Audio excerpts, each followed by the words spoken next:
Another example is opinion polls. The Gallup organization did a survey last year, Muslim attitudes to the West, Western attitudes to Muslims.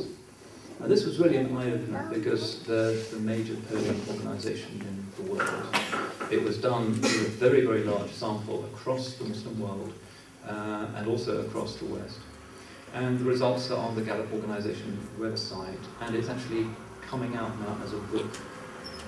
Probably next month it will be published in this country. And it's a whole book just about what they found.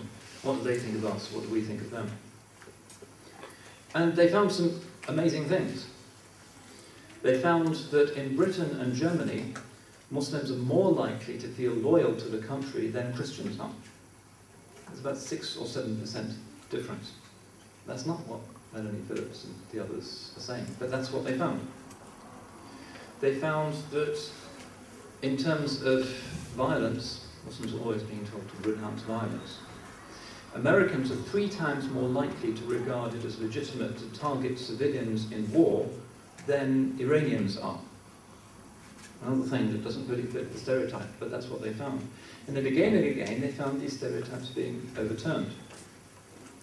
They found that most Christians in Europe think that Muslims don't want to be part of the national reality.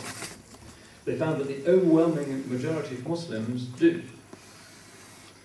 On issues of democracy, they found that the overwhelming majority of Muslims across the Middle East believe that the reason why they're not living in democracies is that the Americans don't want them to have the right to vote because they'll vote for something that Washington doesn't want.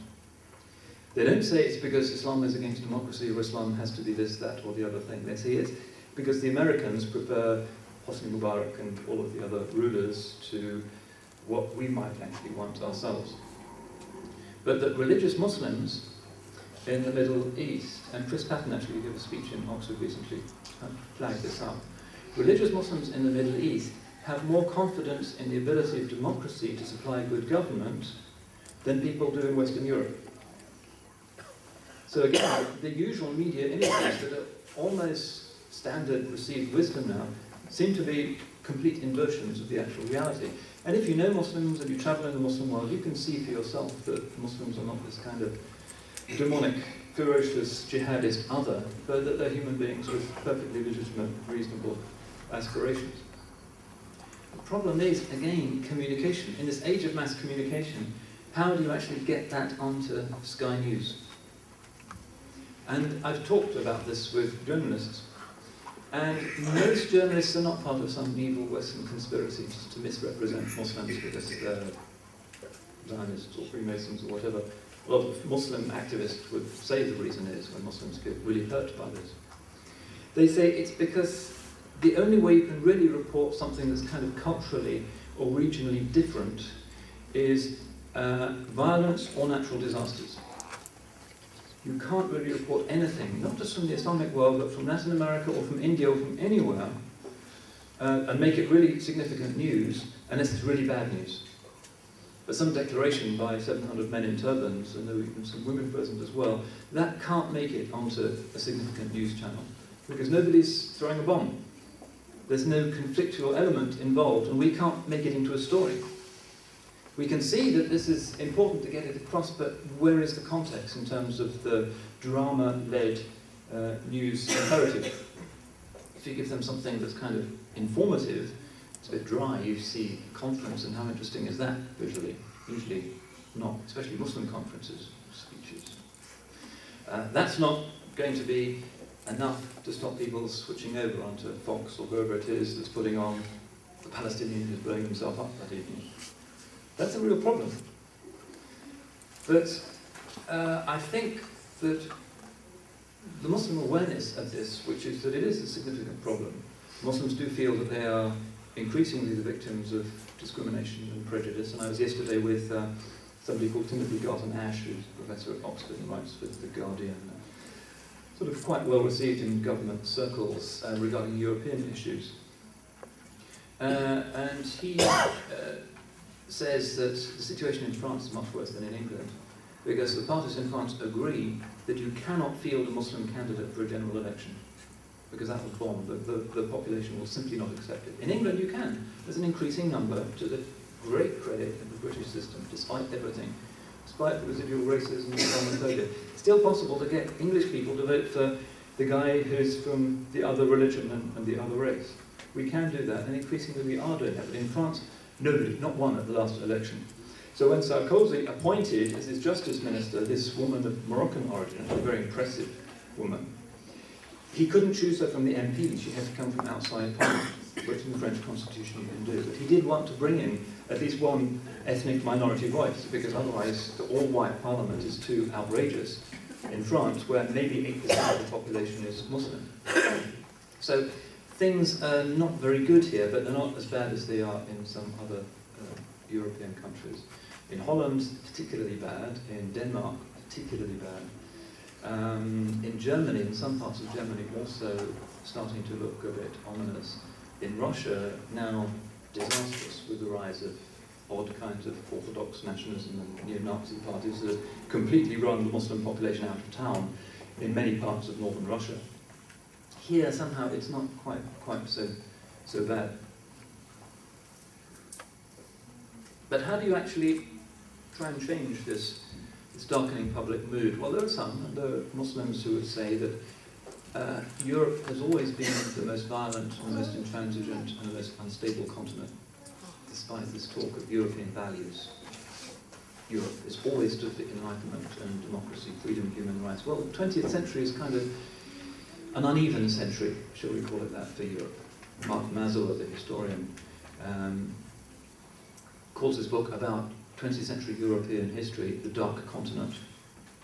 We've done some of the best things, we've also done more than our fair share of the worst things.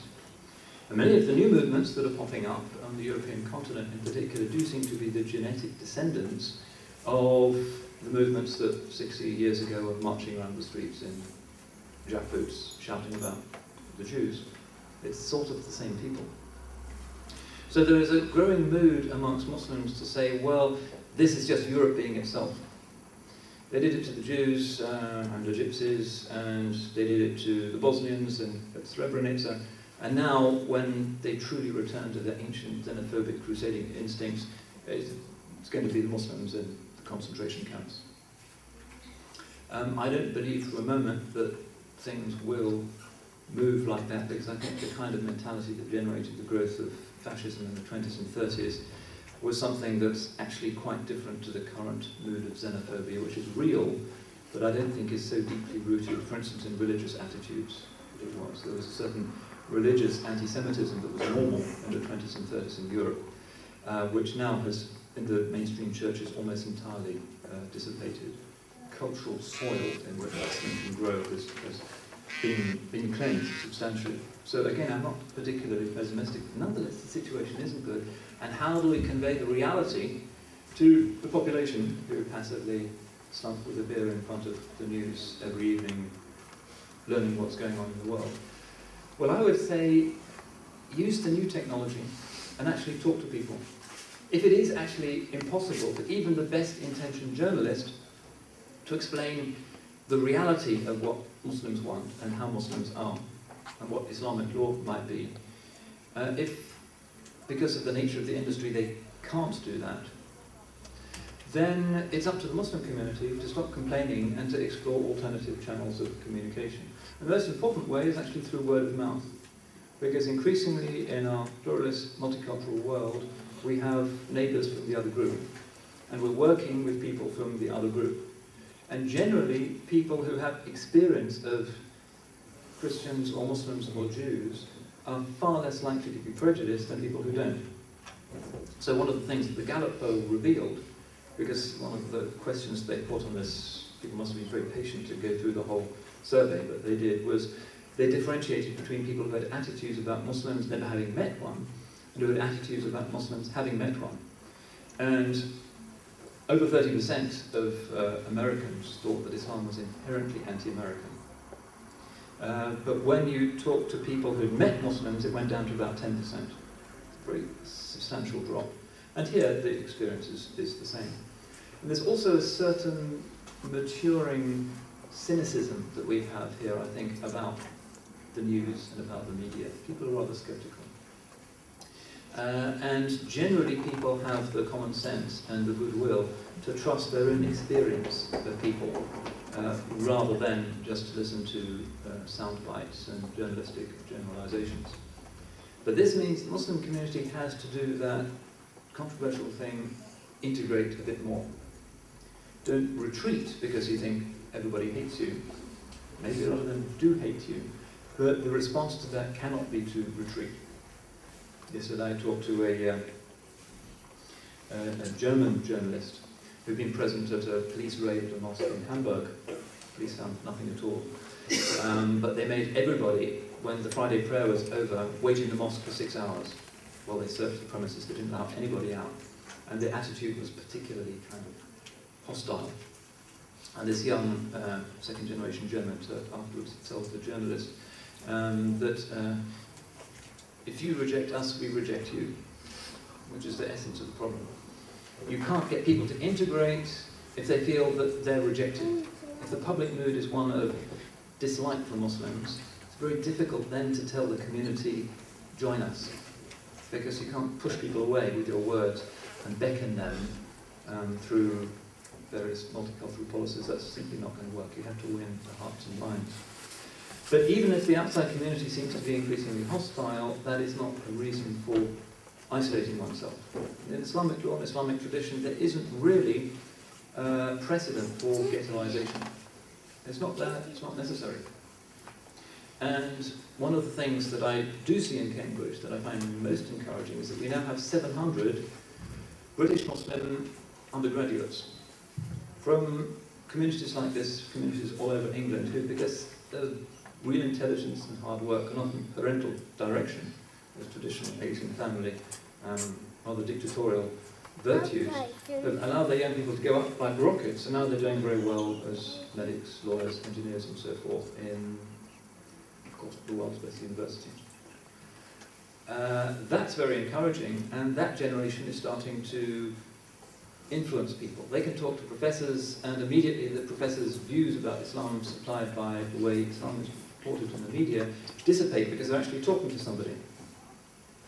Timothy Garton-Ash, the professor yesterday who I was talking to, said that he'd learned far more about Islam in the Muslim world from having a Muslim girl who was an assistant, very religious, wearing the headscarf, working in his office, who he said absolutely brilliant, totally efficient, totally punctual, the best assistant he's ever had, who would tell him what Muslims actually think, than he's ever learned from talking to politicians or listening to journalists.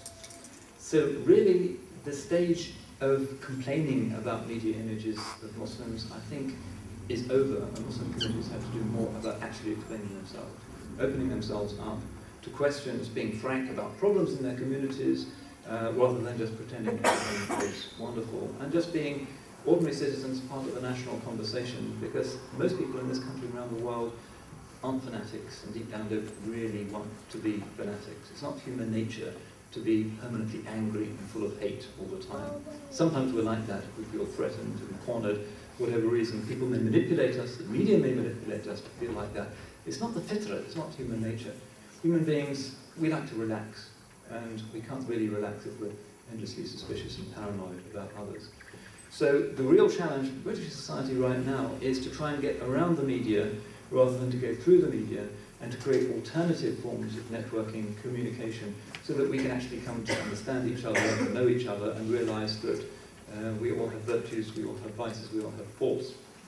And that Islam is actually, in its essence and its nature, a monotheistic religion, an Abrahamic religion that isn't terribly far removed in its internal logic, its temperance move, its doctrine, from the Christianity which is traditionally the default religion of Western Europe. It isn't a categoric other, frighteningly there like the Mongol hordes on the other side of the mountains. It's of all religions the one that could claim to be the closest to the indigenous Christianity of this part of the world. And I think eventually that natural convergence will overcome the negative stereotypes that unfortunately the media have done so little to overcome.